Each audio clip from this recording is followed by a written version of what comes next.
ఈ రోజున ఒక కిలాడి ఏడుపు, బొట్టు లేని ముండ ఏడుపు. ఇంత ఘోరంగాన మరి ఛీ, ఆమె పేరు కూడా ఇదేనండి. వారి వల్లే ఇలా మీకు జరగబోతుంది. ఆ యొక్క స్త్రీ జన్మంతా సరిపడా శత్రుత్వాన్ని కలగచేసింది. ఇది ఇప్పటి నుంచి మొదలైంది కాదు, ఎప్పటి నుంచో మొదలైంది. ఒక కిలాడి ఏడుపు, పైగా ఒక బొట్టు లేని ముండ ఒక స్త్రీ ఏడుపు. ఇంత ఘోరంగా ఏడుస్తుందంటే మరి ఛీ అని చెప్పి అనుకోవచ్చు. ఆమె పేరు కూడా ఇదే. వెంటనే తెలుసుకోండి. ఏ ఆడ వ్యక్తికైనా కానీ ఒక స్త్రీకి గౌరవం ఇస్తారు.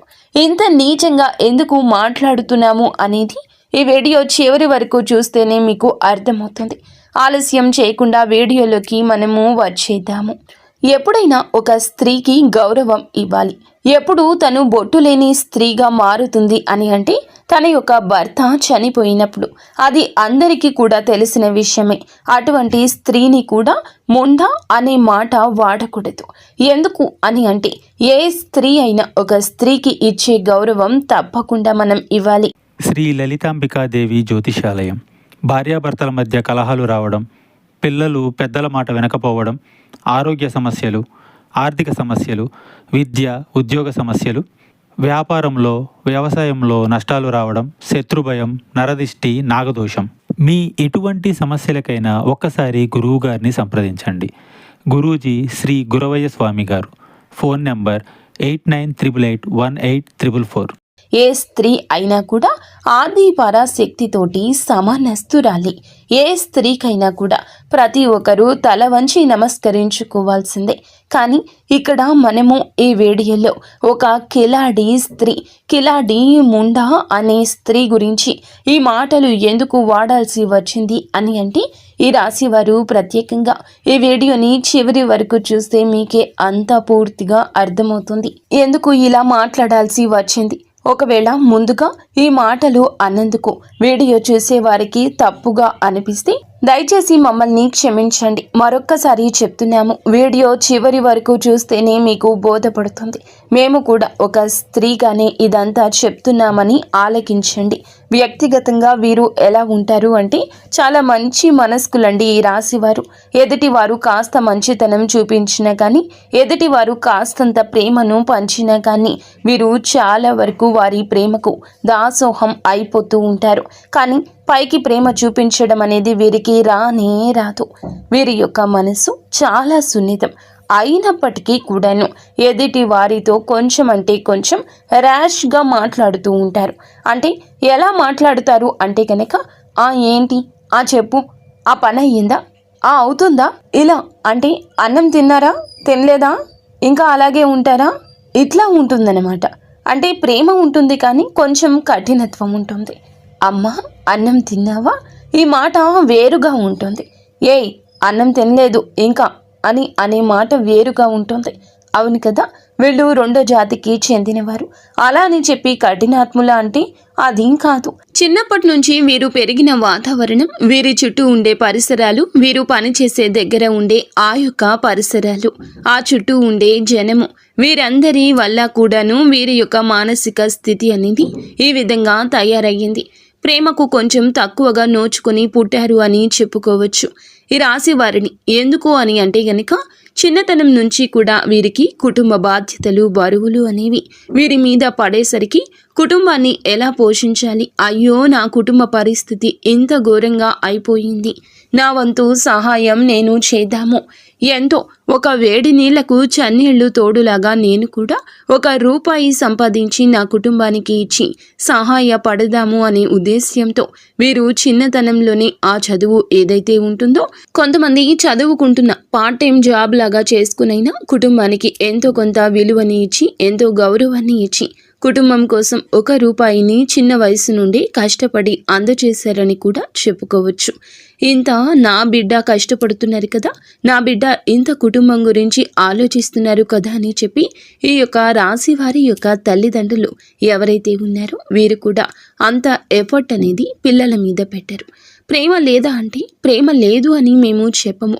కానీ వీరి యొక్క మెంటాలిటీ ఏ విధంగా ఉంటుంది అంటే మనం ఏంటో మనం చూసుకుందాము, మన స్వార్థం మనం చూసుకుందాము, మనకి డబ్బులు నెల వచ్చేసరికి చేతిలో పెడుతున్నారా లేదా చేతిలో పెడుతుందా, ఇంతవరకే చూసుకుందాము అన్నట్లుగా వారి యొక్క వ్యక్తిగతం గురించి ఆలోచించుకుంటారు. ఇటు వీరి యొక్క బిడ్డల గురించి కాస్త నిర్లక్ష్య ధోరణి. ఎంత ప్రేమ ఉన్న తల్లిదండ్రులు అన్నా తర్వాత ప్రేమ లేకుండా ఉండదు.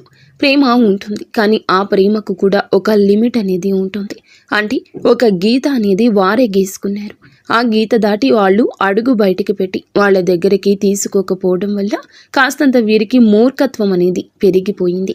ఇక్కడ ఎంత మూర్ఖత్వం పెరిగినా కూడా, ఎంత చదువు అనేది నిర్లక్ష్యం చేసినా కూడా సమాజానికి మనము ఒక విలువను ఇవ్వాలి అనే విషయం వీరికి తెలుసు.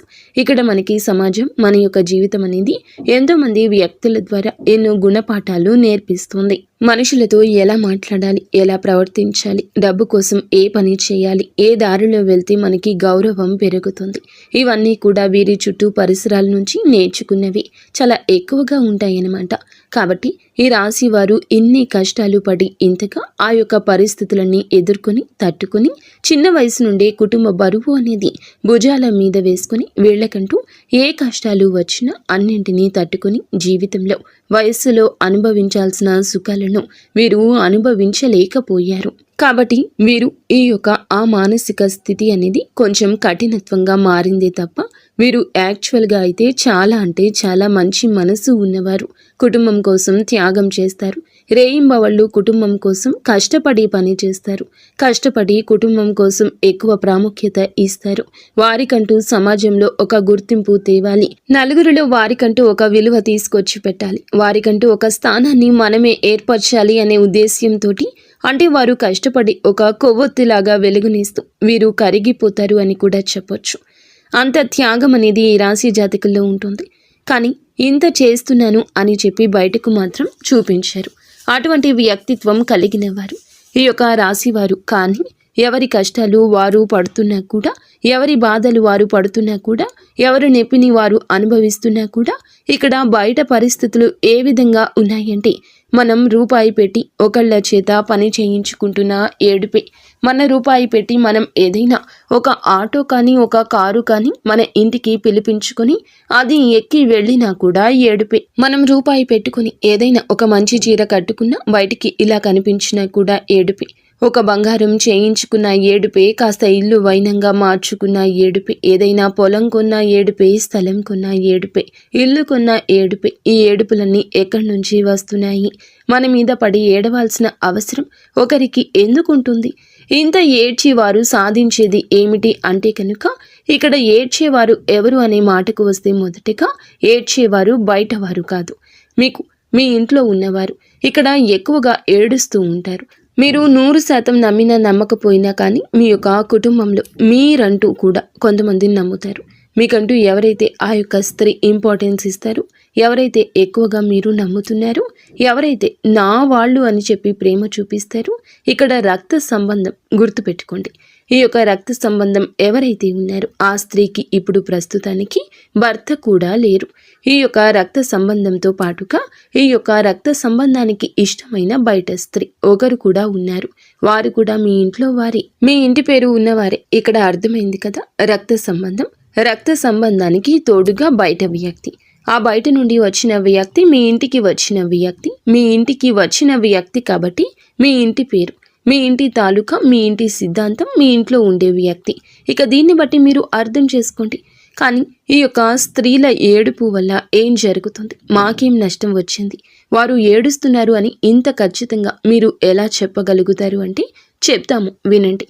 ఎందుకు అని అంటే కనుక, ఎప్పుడైనా కానీ మీరు మంచితనానికి పోతారు. నా వాళ్లే కదా అని చెప్పి ₹1 ఖర్చు పెడతారు. నా వ్యక్తులు కదా అని చెప్పి వారి పనులు, వారి అవసరాలు అన్నీ కూడా తీరుస్తారు. వారి యొక్క పనులు, అవసరాలు అన్నీ కూడా గడిపించుకున్న తరువాత మిమ్మల్ని పూర్తిగా అందరూ కలిసి పరాయి వాళ్ళుగా చేసేస్తారు. వాళ్ళ అవసరాలు తీర్చుకున్న తరువాత నువ్వు ఎవరో నేను ఎవరో అన్నట్లు ప్రవర్తిస్తారు. ఇక్కడ వారికి కావాల్సింది డబ్బే. ఈ డబ్బు కోసం వారు ఎంతకైనా కూడా దిగజారిపోతారు, తెగించేస్తారు. ఈ డబ్బు కోసం అందితే కాళ్ళు, అందకపోతే జుట్టు పట్టుకునే రకాలు వీరు. వీరు పనులు గడిపించుకోవడం కోసం కాళ్ళు పట్టుకుంటారు. పని అయిపోయాక మొహం వైపు కూడా తొంగి చూడరు. వీరితో చాలా జాగ్రత్తగా ఉండాలి. వీరు మీ కుటుంబంతో కలిసి మీరు సరదాగా ఉంటున్నా కానీ, మీ కుటుంబాన్ని మీరు ప్రేమగా చూసుకుంటున్నా కానీ, మీ కుటుంబం మీద ఎక్కువ ఎఫెక్షన్ అనేది పెట్టుకుంటున్నా కానీ, మీ బిడ్డల కోసం మీరు ఏదైనా చేస్తున్నా కానీ ఇంత చేస్తున్నారు. వీరికి పెళ్లి కాకముందు ధనం అంతా మా చేతిలో పెట్టేవారు. ఇప్పుడు వీరులు అవసరాల కోసం ధనం ఉపయోగించుకుంటున్నారు. మాకేమీ ఇవ్వడం లేదు అనే ఉద్దేశ్యంతో ఒక ఏడుపు. అంతేకాకుండా ఇది ఎవరైతే బయట నుండి వచ్చిన స్త్రీ ఉందో, ఈ స్త్రీ మీ ఇంటి అంటే మీ ఇంటి స్త్రీ మీద ఎక్కువగా చూపు పెట్టుకోవడం, తన ప్రతి అడుగుని కూడా గమనించుకోవడం, తను ఎక్కడికి వెళ్తుంది, ఏ చీర కట్టుకుంది, ఏం చేస్తుంది, ఇలా ప్రతిదీ కూడా A to Z పట్టించుకోవడం, ప్రతి దానికి కూడా ఏదో ఒక వంకతోటి ఏడుస్తూ ఉండడం. ఎవరు కూడా డైరెక్ట్గా నేను ఏడుస్తున్నాను మీ మీద పడి అని చెప్పరు. వారి యొక్క మాటలను బట్టి, వారు మనతో మాట్లాడే తీరును బట్టి, వారి యొక్క పరిస్థితులను బట్టి మనం వారితో ఎలా ఉండాలి, లేదా వారు మనతో ఏ విధంగా ఉన్నారు, అవసరమైనప్పుడు మనకి సమాధానాన్ని చెప్పేదాన్ని బట్టి, మన అవసరాలు ఎంతవరకు తీరుస్తున్నారు అనే దాన్ని బట్టి మన మీద బయట 10 మందికి వెళ్ళి మనల్ని ఎలా చిత్రీకరిస్తున్నారు అని చెప్పి, ఎలా చిత్రీకరిస్తుంది కూడా ఏ 10 మందికైతే వాళ్ళు చెప్పారు, ఆ 10 మందిలో ఒకరు ఇద్దరు వచ్చి ఈ రోజు మీతో చెప్తారనమాట. ఇట్లా దీన్ని బట్టి వారి యొక్క నిజ స్వరూపాలు అనేవి పూర్తిగా ఈ రోజు బయటపడిపోతాయి. అలా పూర్తిగా బయటపడ్డాక కూడాను ఇక్కడ జరుగుతున్న తప్పు ఏమిటి అంటే ఇంకా నమ్మడం, ఇంకా వారి యొక్క అవసరాలు తీర్చడం, ఇంకా మేమున్నాము అని ఒక సపోర్ట్ ఇవ్వడం. ఇక్కడ మీకు అనుమానం వస్తుంది. ఇంతగా చెప్తున్నారు, కుటుంబ వ్యక్తులు అంటున్నారు, రక్త సంబంధం అంటున్నారు, మరి మా ఇంటికి వచ్చిన ఆడపిల్ల అని చెప్పి అంటున్నారు, భర్త లేరు అని చెప్పి అంటున్నారు. మరి ఇంత లేకపోతే మరి వాళ్లకు మేము సపోర్ట్ ఇవ్వద్దా? మరి మా ఇంటికి వచ్చిన వాళ్ళని మేము గౌరవంగా చూసుకోవద్దా? వాళ్ళకంటూ మేమున్నామని ఒక ధైర్యాన్ని కూడా ఇవ్వకపోతే ఎలా అని చెప్పి అనుకోవచ్చు. ఖచ్చితంగా ఇవ్వాలి, గౌరవాన్ని ఇవ్వాలి, మేము ఉన్నాము అనే భరోసా ఇవ్వాలి.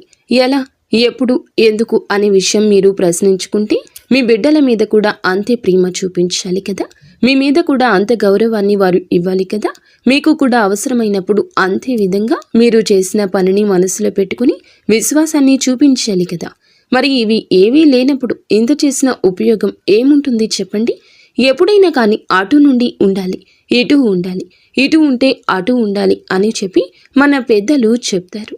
మీరు అవసరం లేనప్పుడేమో నువ్వు ఎవరో నేను ఎవరో అని చెప్పి మన ఎదుగుదల చూసి ఏడవటమే, అవసరం ఉన్నప్పుడు అసలు నువ్వే ముఖ్యమని చెప్పి మీ దగ్గరకు వచ్చి కాళ్ళు పట్టుకోవడం వస్తారు. మళ్ళీ అవసరం తీరాక యథా మామూలే అయిపోతుంది. ఇలా జరుగుతూ ఉంటే ఎంతవరకు చెప్పండి? అలాగే మీ ఇంట్లో ఈ మధ్య గత కొంతకాలం నుంచి, కొద్ది సంవత్సరాల నుంచి భార్యాభర్తల మధ్య గొడవలు, చికాకులు, ఇబ్బందులు, మీ ఇద్దరి మధ్య వేరే వారు ఎంటర్ అయిపోతూ ఉండటము, అలాగే వారి వల్ల గొడవలు, మానసిక ప్రశాంతత లేకపోవడం, ఇంట్లో తరచుగా అనారోగ్య సమస్యలు వస్తూ ఉండడం గమనించారా? ఇంట్లో ఎప్పుడు మనశ్శాంతి అనేది లేకుండా ఉండడం, తరచుగా ఇబ్బందులు, గొడవలు అనేవి వస్తూ ఉండడం, వీటన్నింటికీ కూడా కారణం ఆ యొక్క స్త్రీల ఏడుపేనండి. మరి ఏడిస్తే ఇంత జరుగుతుందా అంటే ఖచ్చితంగా అండి. దైవశక్తి ఎంత ఉంటుందో నెగటివ్ శక్తి కూడా, నరదృష్టి కూడా అంతే ఉంటుంది. నరుల చూపుకి నల్లరాయి సైతం పగిలిపోతుందని చెప్పి మన పెద్దలు చెప్తారు. అలాగే ఇక్కడ జరుగుతుంది కూడా, అది నరదృష్టి. మరి ఈ నరదృష్టి నుండి ఎలా తప్పించుకోవాలి అని మీరు మమ్మల్ని ప్రశ్నిస్తే, నిజంగా మేము ఎంతో మందిని చూసి వారి యొక్క జీవితంలో ఇవి చేయడం వల్ల వారికి ఉన్న ప్రతి నెగిటివ్ ఎనర్జీని దూరం చేసుకున్నారు. అది కను దృష్టి అయినా కానివ్వండి, లేకపోతే కనుక ఇంట్లో వారు పదే పదే వారి యొక్క స్వార్థపు బుద్ధితోటి వీరిని వాడుకోవడం వల్ల వచ్చిన ఆ యొక్క ఘోష ఏదైతే ఉంటుందో, వీరు బాగుపడిపోతున్నారేమో అని చెప్పి ఒక తపన ఏదైతే ఉంటుందో, ఆ తపన వల్ల వచ్చే నెగిటివ్ శక్తి అయినా కానివ్వండి, లేకపోతే చేసే పనుల్లో ఆటంకం ఏర్పడడం కానివ్వండి, ఇలా ఏ విధంగా అయినా కానివ్వండి, ఎప్పుడైనా కానివ్వండి, నెగిటివ్ ఎనర్జీని పూర్తిగా ఈ విధంగా దూరం చేసుకుని వారి జీవితంలోకి అదృష్టాన్ని ఆహ్వానించుకునేవారు చాలామంది ఉన్నారు. ఏం చేయాలి అసలు? ఈ రాశి వారి విషయానికి వస్తే గనక, ఈ రాశి వారు గుర్తుంచుకోండి, ఇప్పటి నుంచి మనకి కొత్త సంవత్సరం స్టార్ట్ అయిపోయింది. ఆంగ్ల సంవత్సరాది అయినప్పటికీ కూడా మన యొక్క క్యాలెండర్ మారుతుంది. ఈ రోజు నుంచి మీకు ఈ యొక్క డేట్ నుంచి కూడా ఇలా చేయండి, ఏదైనా కానీ చెయ్యాలి, మారాలి అని చెప్పి ప్రతి ఒక్కరూ కూడా సంకల్పం పెట్టుకోవాలి. ముఖ్యంగా ఇప్పటి నుంచి మీరు చేయాల్సింది ఏమిటంటే, మీ యొక్క ఫ్యామిలీ మెంబర్స్ ఎవరైతే మీ మనసుకి తెలుస్తుంది, వీరు నా మంచి కోరేవారు, మీరు చెప్తే నా అనుకునే చెప్తారు, ఇటువంటి వాళ్ళు ఎవరైతే ఉన్నారో వారి మాటలు మాత్రమే వినండి. గతంలో వారి వల్ల మీకు ఎటువంటి ఉపయోగం కానీ లాభం కానీ లేకపోతే గనుక వారి మాటలు నమ్మొద్దు. అటువంటి వారి మాటలు తీసి పక్కన పెట్టేయండి. వారి మాటలు ఎప్పుడు వినొద్దు. మీ జేబులో రూపాయి తీసి వాడేటప్పుడు ఎవరి కోసం వాడుతున్నాను, దేనికోసం వాడుతున్నాను అని చెప్పి ఆలోచించుకోండి. ఎంత ప్రాణ స్నేహితులైనా కానీ ఎంతవరకు ఉంచాలో అంతవరకే ఉంచండి. ఎక్కడ పెట్టాలో అక్కడ పెట్టండి. వారితో అతిగా ఏమీ కూడా కుటుంబ విషయాలు పంచుకోవద్దు. ముఖ్యంగా ఎవరి కోసం ఒక్క రూపాయి ఖర్చు చేయొద్దు. మీరు పడే కష్టం ఏదైతే ఉందో మీలో బిజినెస్ పార్ట్నర్స్ ఉంటారు. మీకు తోడుగా ఎవరైనా కానీ అంటే మీ తోటి ఉద్యోగస్తులు కూడా ఉంటారు. ఇలా ఏదైనా కానీ వారితో కూడా ఎంతవరకు ఉండాలో అంతవరకే ఉండి లిమిట్స్ మెయింటైన్ చేయండి. ఒక్క రూపాయి కూడా జారనివ్వద్దు. ముఖ్యంగా గుర్తుంచుకోండి, ఈ రాశి వారు ఈ రోజు నుంచి ప్రతి సోమవారం కాకపోయినా నెలలో ఏదైనా సోమవారం శివాలయానికి వెళ్ళండి. శివునికి మీ చేతో అభిషేకం చేసే ప్రయత్నం చేయండి. దీనివల్ల మీకు ఉన్న ఎటువంటి నెగిటివ్ శక్తి అయినా వెళ్ళిపోతుంది. ప్రతి శనివారం రోజు వెంకటేశ్వర స్వామి గుడికి వెళ్ళండి. ఆ స్వామి వారికి గుడిలో తులసి మాల సమర్పించండి. దీనివల్ల మీకు చాలా రకాలుగా అదృష్టం కలిసి వస్తుంది. ఇక భార్యాభర్తల మధ్య ఎవరికైతే తరచుగా గొడవలు జరుగుతున్నాయో వారు ముఖ్యంగా తెలుసుకోవాల్సింది ఏమిటంటే గనక, మీరు అవునన్నా కాదన్నా ఇలాగే జరుగుతుంది. నరదృష్టి కోపంలోకి లాగేస్తుంది. మీరు ఏదైనా శివాలయానికి వెళ్ళడాన్ని మాత్రం నిత్యము కాకపోయినా అప్పుడెప్పుడైనా అలవాటు చేసుకోండి. నాగేంద్ర స్వామి గుడిలో కానీ లేదంటే సుబ్రహ్మణ్యేశ్వర స్వామి గుడిలో కానీ 2 నాగుపాముల పడగలు అంటే 2 నాగుపాములు పెనవేసుకుని ఉంటాయి కదా, ఆ రాతి విగ్రహానికి ఒక గ్లాసుడు పాలు పోసి పసుపు కుంకుమ వేసి చక్కగా జిల్లెడు ఆకు మీద బెల్లపు ముక్కను పెట్టి నువ్వుల నూనెతోటి దీపారాధన చేయండి. దీనివల్ల మీకు భార్యాభర్తల మధ్య గొడవలు అనేవి శుభ్రంగా పోతాయి. ఎటువంటి ఇబ్బందులు ఎటువంటి సమస్యలు రాకుండా ఉంటాయి. అలాగే ఇంట్లో కోపాన్ని ఆవేశాన్ని కంట్రోల్లో ఉంచుకోండి. ఎప్పుడు కూడా ఏ సిచ్యువేషన్లో అయినా కూడా కోపాన్ని ఆవేశాన్ని కంట్రోల్లో ఉంచుకోవాలి అనే ఒక కొత్త నియమాన్ని ఇక నుంచి అయినా పాటించండి. ఎందుకంటే మీ యొక్క మంచి మనసు ఉన్న వాళ్ళకి కోపం కూడా ఎక్కువే. అలా కోపం వల్ల మీకు తెలియకుండానే మీకు చాలా నష్టం జరుగుతుంది. కాబట్టి ఆ కోపాన్ని ఆవేశాన్ని కంట్రోల్లో ఉంచుకోండి. ఒక మాట నోట్లో నుండి బయటకు వచ్చేటప్పుడు ఈ మాట నేను అనడం వల్ల ఎదుటి వారు వింటారా లేదా ఇది ఎంతవరకు నమ్మొచ్చు, ఎంతవరకు వినొచ్చు అని చెప్పి ఇలా ఆలోచించుకొని దానికి తగ్గట్లుగా మీరు మాట్లాడండి. అలవి కాని చోట అధికులం అనరాదు. మన పెత్తనం జరగని చోట మనం పెత్తనం చెలాయించడం వల్ల మనకే అవమానం ఎదురవుతుంది. కాబట్టి ఇవన్నీ కూడాను మీరు ముందే తెలుసుకోండి. దాన్ని బట్టి అడుగు ముందుకు వేసే ప్రయత్నం చేయండి. ఇవన్నీ మనసులో పెట్టుకొని ఎవరైతే ఆ స్త్రీలు ఉన్నారో వారితో ఎంతవరకు ఉండాలో అంతవరకే ఉండి వారికి ఎక్కువగా ధనాన్ని ఖర్చు చేయొద్దు. అసలు ఎక్కువ కాదు, అస్సలు ఖర్చు చేయకుండా ఉండండి. మీ లిమిట్స్లో మీరు ఉండండి. మీ ఫ్యామిలీని మీరు హ్యాపీగా చూసుకోండి. మీ లిమిట్స్లో మీరు ఉండండి. మీ ఫ్యామిలీని మీరు హ్యాపీగా చూసుకొని మేము చెప్పిన పనులన్నీ చేసుకుంటూ ప్రతి అమావాస్యకు ఎర్ర నీళ్లు తిప్పి వేసుకుంటూ ఉంటూ బయటికి వెళ్ళినప్పుడల్లా అరికాళ్లలో కాటుక చుక్క పెట్టుకుని వెళ్ళడం, జోబులో నిమ్మకాయ పెట్టుకుని వెళ్ళడం, ఇటువంటివి అన్నీ కూడా చేస్తూ ఉండడం వల్ల మీరు చాలా వరకు కూడా ఒడ్డున పడతారు. చాలా సమస్యల నుండి దూరం అయ్యి మీ జీవితాల్లోకి అదృష్టం అడుగు పెడుతుంది. అర్థమైంది కదండి. ఈ రాశి వారికి ఈ వీడియో నచ్చిందని అనుకుంటున్నాము. నచ్చింది అనిపిస్తే వీడియోకి లైక్ చేయండి. కింద కామెంట్ సెక్షన్లో ఓం నమ శివాయ అని కామెంట్ చేయండి.